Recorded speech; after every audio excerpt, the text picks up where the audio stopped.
love her music, like Santa Tell Me. Like, that's a bop. That's a fucking banger. Let's put that out there.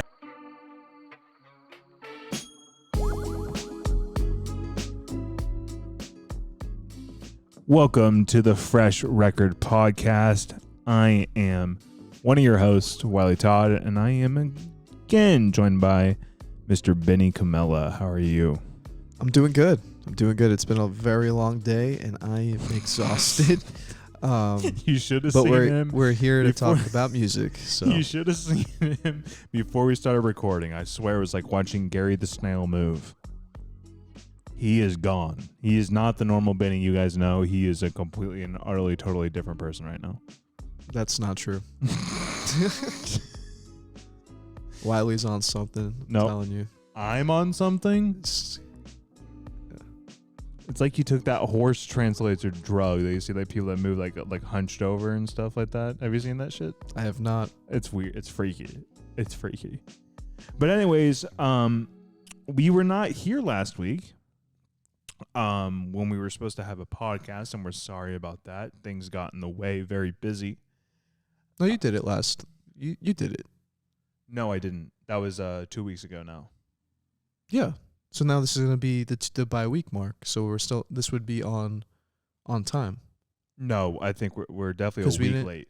No, because we didn't do one this past Monday, and then it was released a Monday before. We were supposed. No. It was the week after before that.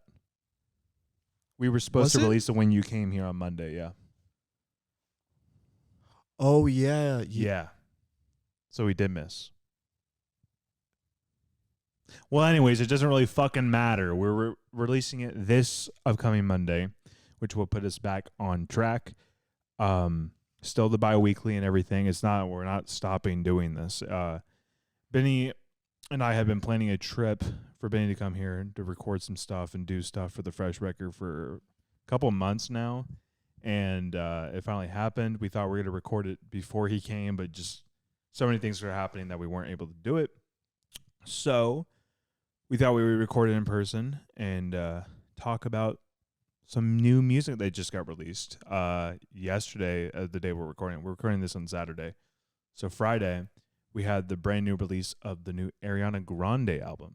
We both listened to it all the way through, me twice, Benny once. And we're going to talk about it, plus some other little gems that we found throughout the week. But what's new with you, Benny? What's new with me? Well, so this is releasing on Monday, this one. Yeah, so little quick rundown of the last month for me. We did the Grammys episodes back to back, so it was like Monday after Monday, and they performed really well, and I guess that was kind of I kind of expected it, considering like just how popular it was at the time. Like we were kind of like on the fence of whether or not it would perform well, but it did. We got over 200 new followers from it. I'm not really sure the logistics and whatnot, like where they came from, but I think a lot came from your account. From my Instagram. Yeah. So like, let's just say whatever it is, we got a lot of new followers, a lot of watches, a lot of views in YouTube terminology, comments and everything. So it worked out very well. Anyways, so did really well, and then I got really sick that next week, and No, you were like sick during the podcast, I remember, for the Grammys. I was. Yeah. I was because you did that awful tea when we were in the middle of the editing. Yeah. Okay, so I was sick that second episode, and then I got a diagnosis, and I developed 2 bacterial infections, and it infected my pancreas. I'm good now. My pancreas still hasn't healed, so I got to go back in like 4 to 6 months and get tested again. But basically, I have a condition called EPI, and my pancreas isn't creating the enzymes to digest my food properly, so I'm just naturally a bit malnourished, and basically I suffer from my chronic tonsillitis. I was suggested to get a tonsillectomy, and I didn't want to. I just didn't want to have to get a surgery if I didn't have to, and I took a lot of antibiotics in the process just to get rid of the infections. Which caused the infections that I had in my gut, because it compromised my gut health, and I won't go into specifics, but I'm good now. They're both cleared, and it left me with the pancreas issue, which will hopefully get better with time. That's what the gastroenterologist is saying should happen. So it's just a matter of waiting. Got to eat healthy. Got to stay away from fatty foods and anything fried. I eat healthy regardless. I always have. So it's just not too much of a difference for me. So just hoping things get better, and I'm glad that I'm in better shape and I'm not like on the toilet 24/7. It was horrible. Yeah. So it was a scary time for you. Yeah, I was worried because the infections that I had were so I had something called C. diff. If anybody knows what that is, if you're watching it, it's not a joke to have. People my age typically don't get it. People die from it. People get it back. Like sometimes people just can't get rid of it. But in my case, I think I'll be all right. Let me ask you this. Yeah. So during that time, because we stopped talking for a little bit because it was rough on you, I understand. Yeah. Was music ever there to help you during that time, would you say? Like, would you say, like, listening to music helped you through certain moments of that? No. In this case, it was more so like it happened and I needed to rectify my health, and so I kind of just prioritized my health and going to different doctor's appointments and trying to like figure out what was going wrong. And just like, make sure I'm eating healthy and like, staying on top of school, because that's one thing I did not want to fall back. I didn't want to fall behind in school. But yeah, I was just, managing my daily life and whatnot. But music's always there for me. Music's a huge part of my life. And it didn't really change anything. I just feel like it if anything, music's like a distraction or kind of like that's what I was asking. Like an escape, if anything. Yeah, that's what I was asking, if it was there during that time. Yeah, like it's always there. Music is always there. That's the moral of this podcast. There's always music. But yeah.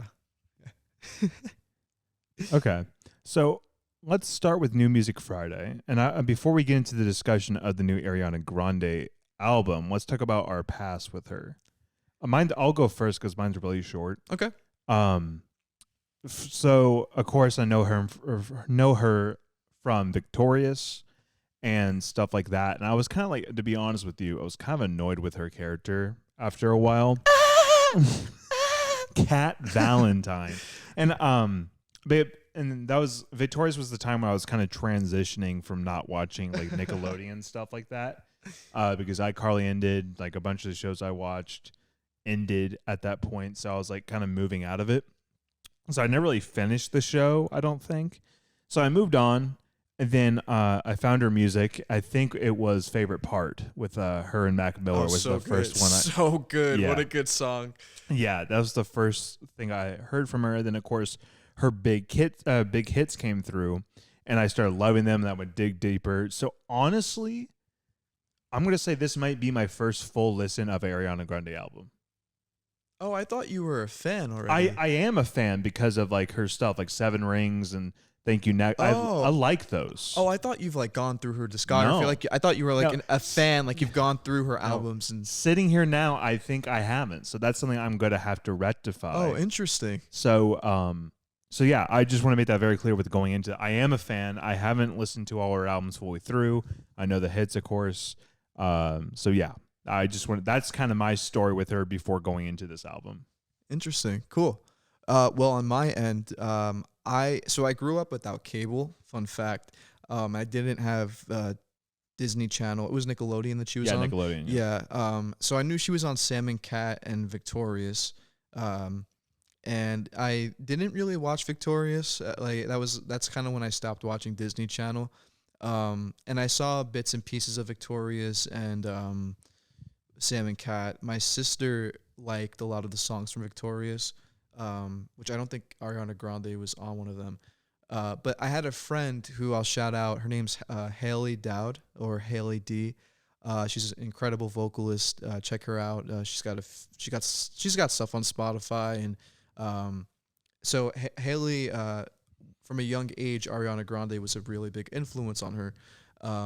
She doesn't sing Cat Valentine impression. She can sing her music. Any Ariana Grande song, Haley can sing the shit out of. That's impressive. Yeah, Haley's. Her voice is not easy to replicate. Oh, Haley's really talented. Yeah, I would have loved to have had her in on like this dissection because I think she'd have a lot to bring to the table. Maybe another time. Yeah. We'll probably do a deep dive for her later on. Yeah. So yeah, we could definitely do that. Yeah. And me and Haley, like we've done shows together. Like we have an extensive history with each other. But anyway, so Haley introduced me to Ariana Grande, and I remember she's like, "You don't know who Ariana Grande is?" And I was like, "No." And then I remember I had another. There was this girl in my grade school named Gabriella Shiantena. So I don't know if you'll ever see this, Gabby. Hi. So Gabby had like the Ariana Grande shirt on, and I was like, "Oh, who's that?" And she was like, "You don't know who Ariana Grande is?" And I was like, "No." She goes, "Do you watch Victorious?" I'm like, "No." And she's like, "Oh my God, she's like the best singer ever." And then she told me to go watch a cover of hers on YouTube. And I think it might have been an Adele cover, maybe Rolling in the Deep. So I was in 8th grade when this happened. Yeah. And then I like went into like a deep dive into Ariana Grande's YouTube videos then, and her covers and her impressions and whatnot. So that was my first impression of Ariana Grande. And then I remember when her original music started coming out, and like Haley was introducing me to them. There was a song called Baby I, and Famous or I won't know. not Famous. Fabulous? No, not Fabulous. Fabulous sounds like a name of. It was like a cover from Wicked. Her and some guy did it. Oh. Popular. Oh yeah, Popular. Yeah. So the song's not called Popular. I know exactly what you're talking about. It was everyone watching. It was like a TikTok trend for a little bit. The song's called Popular though. I don't think the one they did. It's called Popular. I know there's a song that says that. I don't think it's called Popular. I'm double checking. Continue talking. Yeah, I'm pretty certain. The chorus is Popular. Yeah, that's what I'm saying. Yeah.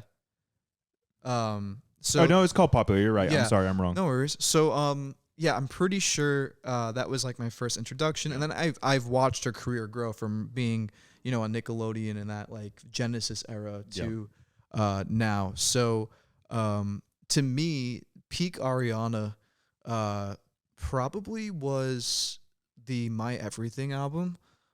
Maybe like for nostalgia purposes. Or maybe that's not the album. I'm pretty sure it's My Everything. So my two favorite songs of hers are probably Best Mistake, and that one's with Big Sean, and then another one's called the one with Nathan Sykes. It's like a piano ballad. Almost Is Never Enough. So good. What a good song. And I'm more into the piano ballads and like acoustic instrumentation instead of like the heavy pop and like synth sounds and overproduced music. I should say overproduced. It kind of sounds condescending, but it's I love her music, like Santa Tell Me. Like that's a bop. That's a fucking yeah, banger. Let's put that out there. Been around. I've watched her. Yeah, definitely more knowledgeable in the grande science than me. I really thought you were a big fan coming into this. I am though, but I just haven't done that deep dive. Yeah, I'm sure you have artists that you love, you haven't listened to everything of. Everyone has those. I guess maybe like being exposed to her from like my surroundings and just like pop culture. I think my friend, like I mentioned, my friend Haley was she really like put her music on me. Yeah. Like I love her music, like Santa Tell Me. Like that's a bop. That's a fucking banger. Let's put that out there. That recently just blew up. I found it a couple years ago for the first time. Recently blew up. Yeah. Not recently. Well, like this past Christmas, it was like big at the time. Oh, I think it's been big though. Well, it's been big, but it's like every year it comes. It's like freaking. It's recycled. It's like it's a huge hit for sure. Anyways, so talking about this album, which I don't want to get the title of it wrong, just for you viewers, is Eternal Sunshine. Yeah. Which we were watching an interview and saying that she took concept from the movie Eternal Sunshine of the Spotless Mind. which is interesting. Have you seen that? Seen it 3 times. I actually wrote an essay on it for a film class back in community college. So okay, cool. I know it very well. Okay, nice. Don't really care for it that much. Oh, really? Okay. Is it worth watching? Like, should I, after this, like, find time to watch the movie, would you say? It's difficult to watch in the sense where it's confusing. Like editing. Oh, like it's okay. Like there's a moral behind the entire movie. It's yes, there it's vague is for a reason. It's she mentioned that too. Like she says that this album's very vague and very specific all at the same time. Those are her words, not mine. Let's just say there's a moment where they shrink down into under a table during a dream sequence. It's really trippy. Oh, okay. Like Honey, really I Shrunk the trippy. Kids. Trippier. Like, did you see Everything Everywhere All at Once? That movie? Or heard of it? I've heard of it. Yeah. It's that trippy type of thing where there's like this hidden. Anyways. Okay. No worries. Anyways, yeah, I understand. But everyone loved. A lot of people love that movie. I think it's good, but it's not one of my favorites. Yeah. Anyways, I freaking love this album, man. I love it, and I stayed up to its release at midnight, just listened to all the way through. And let me be clear, why am I forgetting of it? Yes, and when the single came out, I loved it. He did. I can attest to that. Song. And more and more, it's grew. They did that remix with Mariah Carey. I did not care for that version. I remember I mentioned it in one of the podcasts. I think it was maybe the last one. Yeah. Well, not the one. The last one I was in. I was like, oh, Yes, and is coming out because she mentioned it in her story. That's funny. It's funny that like he really loves it. No, like, I didn't expect such a like a strong response. There's a whole thing, but I've been practicing driving recently. Again, that's a whole nother story. And pretty much every time I do the drive, I'm bopping that song at least once when I'm driving. So I love that track. So with this coming out, I just freaking love. There's some music that has really stuck out to me, and what really defines a good album for me is when I'm going through a full listen and I find a couple of songs, but like the other ones intrigue me. They don't I'm not have a distaste for them. Then I go back for a second time, I find more. And even the ones I like are emphasized how much I like those. And then continuing with that is just like you dive deep into the lyrics. It has a lot. We talked about it, and I would like to have a more discussion once you tell your thoughts on it. But the production, I can see how it's very similar and kind of copy and paste, but I love it. I find unique things in every single one of the productions. I feel like the boom pops and the production as well fit really well for her voice, which I would not expect that. So I overall just love this album. And right now it's my favorite album of the year. I know it's the beginning of the year, but everything else come out hasn't really hold a candle for me compared to this album. So I really do love it. Okay. Respect. So I only listened to it one time, and before I listened to it, I made sure to watch an interview of the process and Ariana Grande's takes on it and the creative process. And I forget the guy's name. His name's Zach. Zach Sang. Zach Sang. So I watched the interview with her and him in New York, and just like listened to her takes on it and inspiration and whatnot. So I got it like her take on it basically before I listened to it. So just like, wanted to get it through the lens of the artist. And then I listened to it with Wiley here in the same seat I'm in now. And it's not my favorite album of hers at all. It's just, to my taste, it's not my favorite. I like her past work more. She mentioned it as, she referred to it as her like Saturn returning album. And if you don't know astrology, I had to look this up. I don't really know astrology, but I looked it up. I educated myself. Basically Saturn returns every 29 years. So when you hit about like 29 and a half, 30, it stays in like, retrograde or whatever. I don't, maybe it's not what it's called, but, for I think 4 years. So when you're in that time in your life, your Saturn returns, and basically it's a time where your hard work and your life kind of starts coming full circle and things start working out for you. It's coming like so she kind of like referenced this as a coming of age album. And there's a song on it, I think called Saturn returns, or she I could look it real quick. yeah, she mentions it, and she was super into astrology. She mentioned it a couple of times in the Saturn interview. Returns interlude. Yeah, so she explained that she wanted she knows her fans wanted the album to be longer. It's only 35 minutes, which is relatively short for. I love that though. Yeah, me too. I think that's a positive. Yeah, I think it's a positive too, and I'm glad she didn't just throw a bunch of tracks, because she definitely could have done that. Drake. Yeah, Sorry. like it's just Sorry, I had something in my throat. like, and something like we can even. That's like a story worth learning from too, because we can even look at it with this podcast. Like if we just like keep on dishing out random shit, it's not what are we serving? There's nothing unique. There's no meat to it. It's just, let's just get this out to get it out. So I'm really glad she kind of like narrowed it down to a very specific set of songs.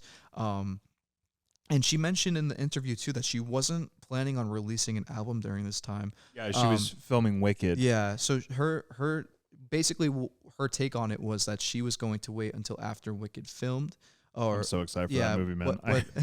He is so excited. He is. For that He just saw Wicked live, actually. Yeah, here it in came to Oklahoma, and man, it's been a dream of mine to ever do it. Plus, like, okay, sorry, I'm bringing this back to Ariana Grande real quick. It's okay. So basically, I've known that Ariana Grande's had an attachment to Broadway and stuff in the past, but like Wicked's like one of her primary. So when she got cast, I was excited for it. But what even made me more excited for it is, have you seen the Disney movie Hercules? I have not. Okay. In that movie, there is a song, You Won't Say I'm in Love, which is fantastic. Ariana Grande did a cover of that, and holy shit, I've listened to that so many times. It's incredible. So like A live cover? No, it's not live. It's like a recorded thing. It was during Zoom. It was like the Zoom era. Oh, did you do it on Spotify, or was it just like it's on YouTube. Oh, it's okay. just on YouTube. Cool. But I'm so excited for her to sing these songs. Like she's gonna nail popular in a way that's gonna be just amazing. But anyway, continue. Sorry. Back to so she didn't really plan on releasing an album during this time, and then when the writer's strike happened, she had Max Martin, who's, if you don't know Max Martin, he's one of our generation's greatest producers in music. Flew him out to New York, I'm pretty sure, and they spent the week together recording music and just dabbling around. And a lot of what we're hearing came from that. And the strike really gave her time to put in time for the album. They asked, or the interviewer asked, Zach asked her if she was going to do a tour with this album, and she said to be determined, but considering the schedule with Wicked and whatnot, it's probably not going to. If it would be small. If any, will be after December when the first one comes out. Yeah, and who knows? It probably wouldn't be too extensive. And she mentioned like touring for her has been the last one was very emotionally strenuous. But she's also had a traumatic past with touring, especially too. like with the ISIS attack. Yeah, exactly. In London, that was a long time ago now. It's like still, that would fuck you up. Yeah, of course. And it was around the same time Mac passed away too. Yeah. I remember that was like when Ariana Grande was like the like female celebrity. Yeah. She was at the top of the game. Anyways, so yeah, this album wasn't like promised. It was a nice surprise to her fans, and I'm glad that it wasn't rushed, and she kind of like put a very cohesive and like short but sweet project together. It's not, like I said, it's not my favorite. There were 4 tracks on it that I was particularly fond of, but for me, a lot of it sounded the same, which I only listened to it one time. Don't take that. But here's the thing: as someone, with a grain of salt, but I couldn't. As someone, just saying, like as someone that loves the record, I can see how you get that it's repetitive. Yeah, and also he only listened to it twice. I only listened to it once. Like we haven't listened to it enough to have like really full formed opinions. Yeah, on like it. I need to dive deep into the lyrics, and stuff like that. Yeah, you can only get so much out of listening to something one time, or 2 times even. So, I a lot of it's like very produced. There's a lot of trap beats in it. It suits her like fans, I would say. I think there's a lot of dance music, and Ariana Grande's created a lot of dance pop hits. She's a mega pop star, so I'm interested to see how it's going to perform and do commercially, and what other like singles are gonna come off of this album. Yes, and is probably like of all the songs on it, that was the single for sure. Like you can tell it 100%, stands out for sure. I think We Can't Be Friends is a good Yeah, shot. it's a good one too. Yeah. The second to last song on the album, I can't remember the name of it. Imperfect for You. Yeah, that's that a was very good track. Yeah, that was one of the standouts. Can I for say me. something about this album though? And it's not really like separate from it. It's kind of the same. You know, a big surrounded. You can say this doesn't pertain to the music, but it does. People been giving her shit because of her relationships and stuff like that, and all that. And say what you will, and everyone has their own opinion. But what I like about this and how she presents herself, just from, again, I don't follow her deeply, read articles. I don't do that shit. I've never been that way. I can just see what I'm observing, you know. But the thing is everyone makes mistakes. Everyone does things the wrong way, and then they look back on it and like, okay, I'm not doing this and stuff like that. And or I'm not gonna do this again. Yeah, I'm not gonna do this again. Exactly. Yeah. And with her and taking a step away from music is one step of doing that, you know? Yeah. And also, well, you want to finish your thought before I chime in? Yeah. So taking a step from music away to focus on other things or whatever, and doing relationships. But like when you're a superstar, there's always doing something wrong in a relationship. It's like, take a Taylor Swift, for example. Whoever she breaks up with, they're hated on now because of her stardom. No matter like who's in the wrong. Yeah. That's how it is. Yeah, that's Taylor Swift's fan base though. Like a lot of her fans are like that. But in general, you know, like Ariana Grande dated Pete Davidson. Pete Davidson still kind of gets shit, you know, still for the Mac Miller stuff. And I'm a Mac Miller fan. But my thing is what I like about this album, and it starts off with when you get a single released of Thank You Next, right? That's a really good. That's like fuck you. You know, that's how you consider it. But within the album itself, it's very reflective and putting in the work. And like you said, retrograde, you were mentioning, like coming back to it and like finally having a time where like things are going well for once after things have been not going super well. And of course, she's getting shit because of the whole relationship with the SpongeBob actor. I don't know the dude's name, but is it Ethan Slater? I guess I don't know, but like he was married to someone and stuff, but he left. He had to leave that girl too. You know, like he's not non-guilty in this situation. Well, no one said he isn't guilty. I think that's Ariana Grande gets Ethan more. Slater. Well, because she's more in the spotlight than he is. But, you know, in this case, I think, of course, like, we can't ever fully conceptualize the experience that A-list celebrities have being in the spotlight and how tabloids and like the general mass public kind of just like assumes and creates narratives of situations that might not be true, and it happens all the time, even with everyday people, but more so on that scale. It's incomprehensible, the stress, and you kind of like people like her really need to just like put up a wall and just not listen to it or pay mind to it. But I think like in what I've been seeing and what people are saying is that she has a track record of being a homewrecker, which. And like, you know, like being disloyal to her partners. So that's like the real thing. That's like the issue that's been brought up. It's not that like, you know, people are like, you know, she did one thing and it's a mistake. It's like she's made the same mistake multiple times. Mm-hmm. That's what people are saying. Again, I don't know the details. I don't know anything. I respect her as an artist. I don't know anything about her personally. Well, never mind. I can't say anything I'm about to say.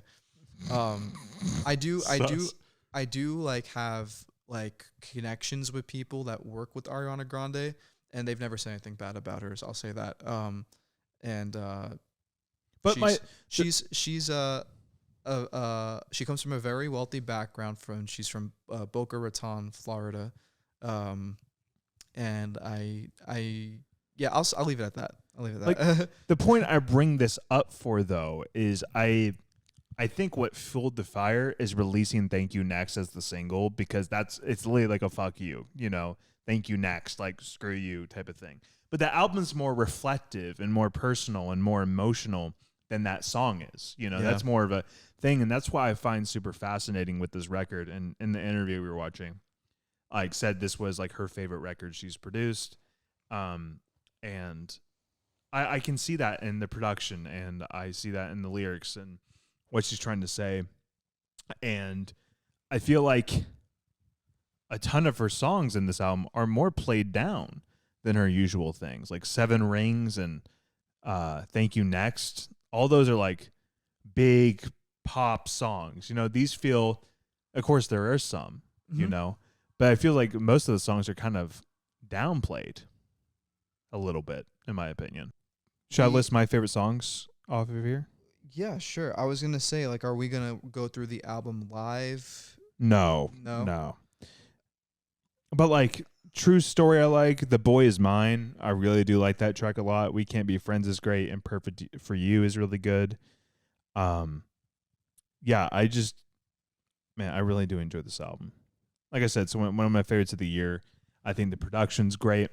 I think the lyrics present something to be looked into or more. Some songs, like, with the surface of that, then you look into them and they don't really deserve that. I feel like this one does. I think she's trying to say a lot. Because, like, think about it, right? If she said that during the writer's strike and nothing was going on and all that, everything stopped for her, And she hasn't released anything since 2020, So I'm sure she's had things built up for a while, written and stuff like that, I feel like whoever comes to a project already have songs made before they go fully into it. Of course, there are ones that are made in that huddle, but I feel like over time they're developed. But who knows about that? So yeah. Personally, going through the album once, I really enjoyed the intro and the interlude tracks, but they don't really count in my opinion. So what stood out to me most by Eternal Sunshine, Yes and, which I think was truly the single off the album.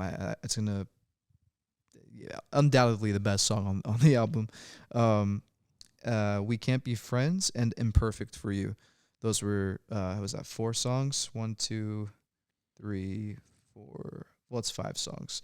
And I gotta say, I love that she put her grandmother on the last song. I didn't really like hear it when I listened to it, now that I think about it. But I'll have to listen to it again and see exactly what the contribution was. The thing is I can speak for myself here. When I listen to an album, it's usually one and done. I'm usually listening to it, and the ones that really stick out to me are the ones that I listen to constantly. Battle Studies by John Mayer, or The Story of Us by Quinn 92. Those are albums I go back to constantly and listen to, This one gets me excited to go back and listen to it again. I've already listened to it twice. I could go listen to it again. It gets me excited. It gets me wanting to listen again, Interesting. And I haven't had an album like that in a very long time. Interesting. Yeah, I feel like that happens to me at times too. Mm-hmm. But the most influential music to me in albums typically are ones that I listen to like one time and they don't really have that impact until I listen to it further. Like songs more specifically with like songs. I remember the first time I listened to Fix You by Coldplay, I didn't like it. And it's one of my favorite songs of all time. It's what an emotional song when it's so beautifully put together.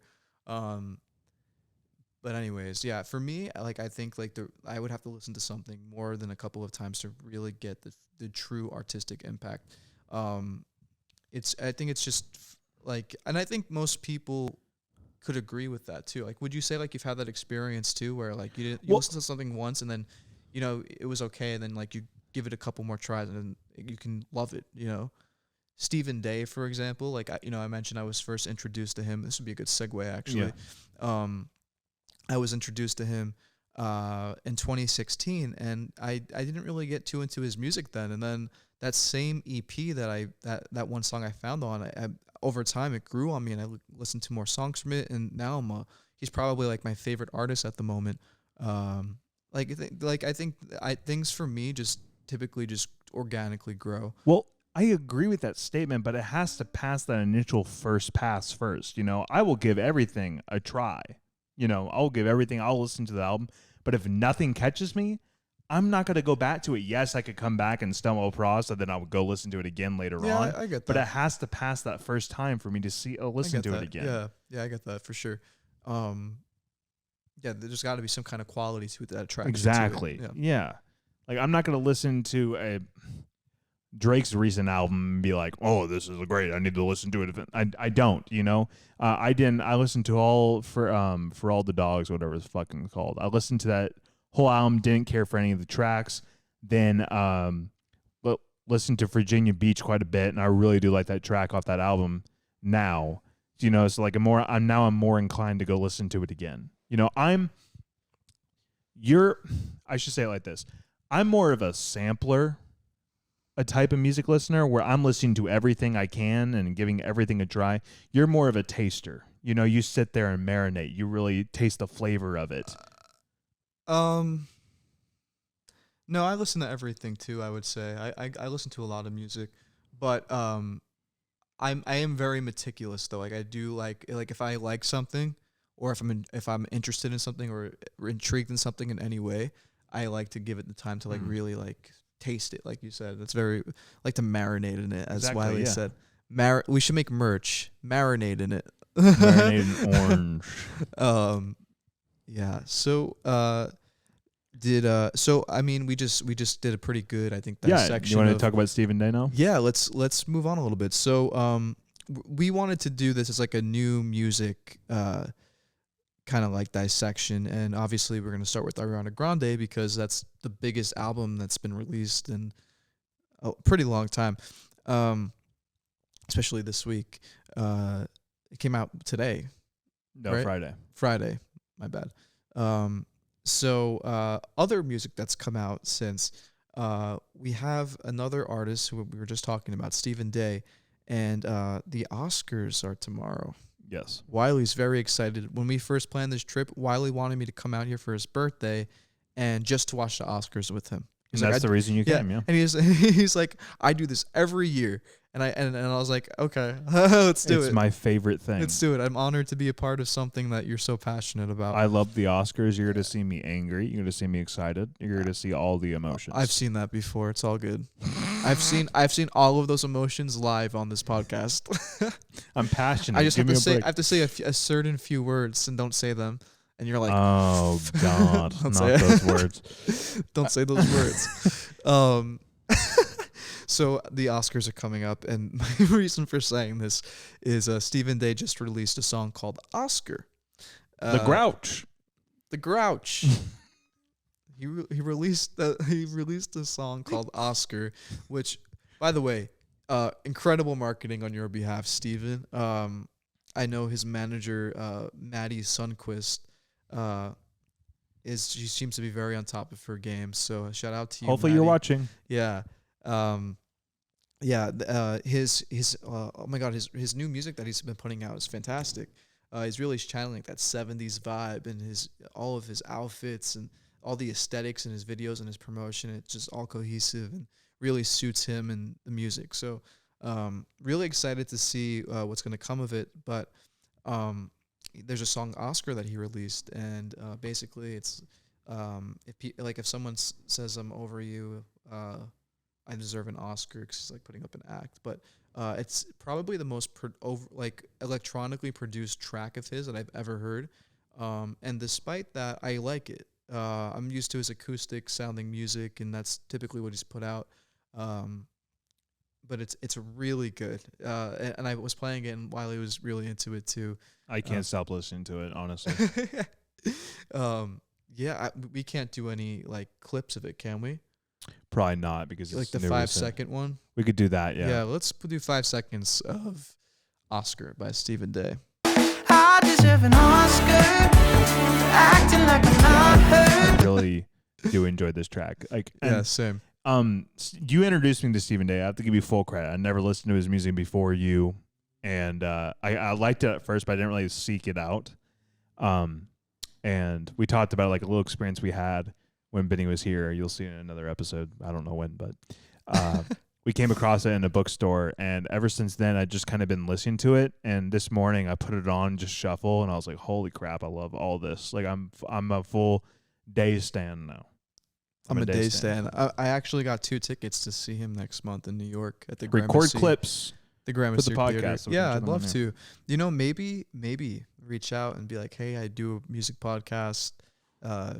Maybe I could do like a little quick like 10-minute interview or something. Yeah, Probably won't happen, but you know, we'll see. doesn't hurt to try. I'll reach out to Maddie.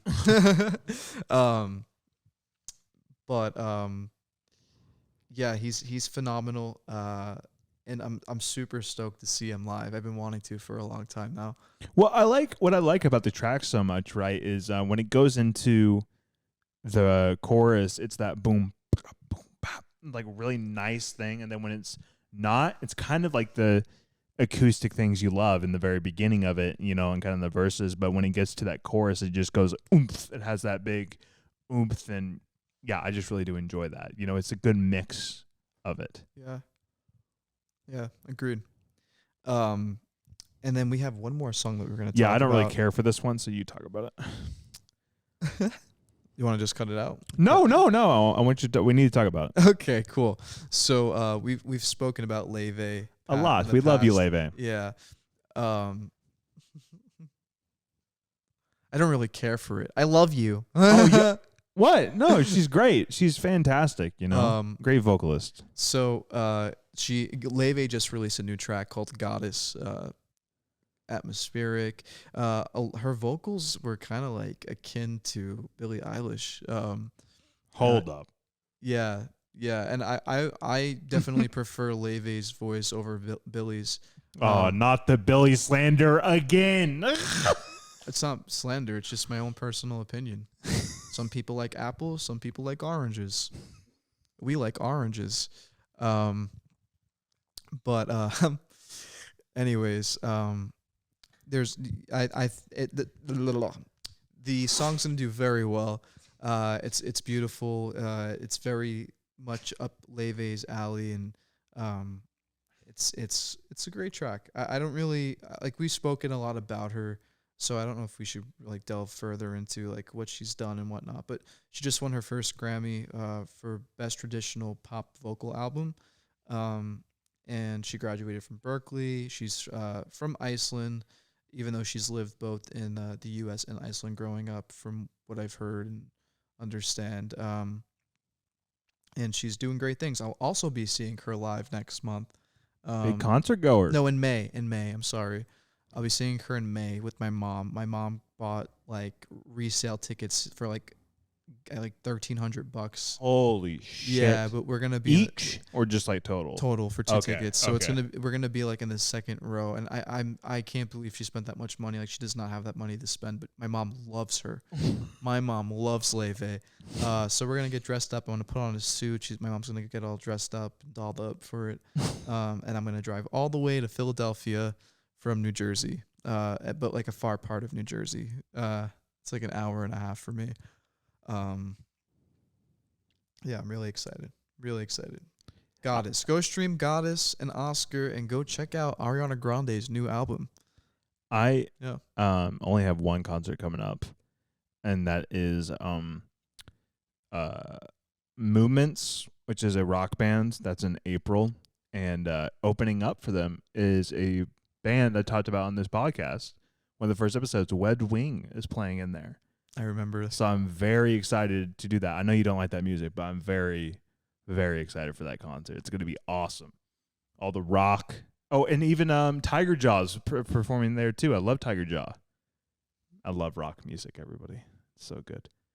I love it so much. But yeah, personally, I don't have much to say about this New Music Friday. I listen every week, try to consume as much as I possibly can, even things I don't like.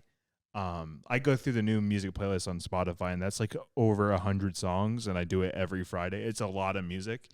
And this particular week, nothing really stand out to me besides the Ariana Grande tracks. So, Oscar, sorry, I really liked Oscar, but like this was kind of a weak New Music Friday for singles for me. Albums, good stuff. But you said Oscar wasn't on your New Music Friday, right? It wasn't, no. Yeah. Spotify, I'm pretty sure curates the playlist for different people. But I also have a website that releases, like, it says all the new albums releasing. I go on there every Friday as well, just to make sure I'm getting everything. I'm trying to stay in the know, everybody. It's very difficult. The music is like the biggest entertainment thing to come out. Like games you can kind of handle, movies you can kind of handle, TV shows you kind of can, but music is like so much. It's hard to keep track of. Yeah, what is it, like 60,000 songs are uploaded to Spotify a day? Yeah, it's something insane. like that. Yeah, insane. And I want to know as much as I possibly can because I'm learning too. The more music I listen to, the more I'm learning. So, but yeah, this has been this episode of The Fresh Record.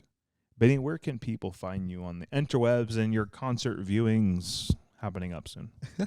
I am at Benny Cumella on every single social media platform. There's only one of me, so it's not going to be too hard to find me. Yeah. And you can find me at Wiley K. Todd on all social medias where I do content about music supervising and music placements, things I love. And hopefully I can place a Stephen Day track in a movie. I think he would fit very well in that vibe. Please like and subscribe and comment on this video. What did you think of the Ariana Grande album? Have you listened to it? Have you not listened to it? Let us know. Because I think it's pretty good and Benny thinks it's okay. Well, okay or not good? No, I think it's good. I didn't say it was bad. Yeah. It's everybody has their own tastes and preferences. Uh-huh. Go give it a shot. She is one of the biggest pop stars in the world, and it's highly produced, and it's some of the best music that's been put out this year. That's a fact. Okay. Yeah. Thank you guys for watching. We'll see you guys next time. See ya on the Fresh Record Podcast.